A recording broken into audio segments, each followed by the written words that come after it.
Though dalawa na yung items niya. Of course, Sky Piercer, Hunter Strike priority para sa isang Granger. Meanwhile, si Toy, 3.5k lang ang gold niya. Isa palang item niya. Medyo chop suey build yung 1-1 kasi kailangan niya mag-build ng pang-sustain kontra sa Granger. Dito naman sa laban, RRQ Hoshi, naghahanap sila ng pwesto pero hindi nagbibigay ang Onyx Philippines. Tyrant, pumasok agad. Okay, pumasok. Pero Chinunami, Slamajama na naman ni Brusco. Isang bala lang kay Keller. Papatumahin na niya.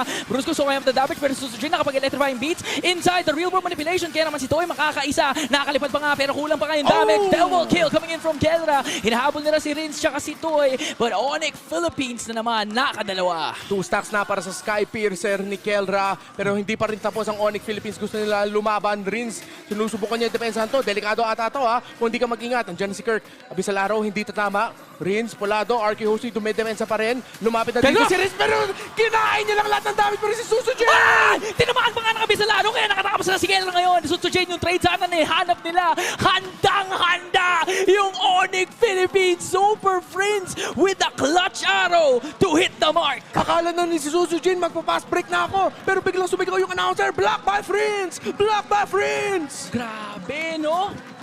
Yung Game 7 block, ginawa ng Game 4. Iba na talaga yung Onyx Philippines.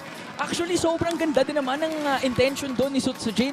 Kasi na-force out yung flicker, mahabol pa rin naman kasi may electrifying beat siya tsaka dash. Kaya naman si Super Friends, so talagang projected yung kanyang Abyssal Arrow. Predicted! Hindi naman nakapatay. Etong si Sutsujin. Okay, pero RQ Hoshi, yung 1-1 nila, may confidence na sila dyan.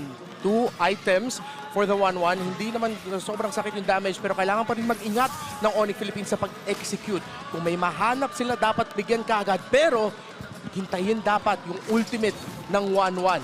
Okay. Yun yung plano ng RRQ Hoshi but Onyx Philippines meron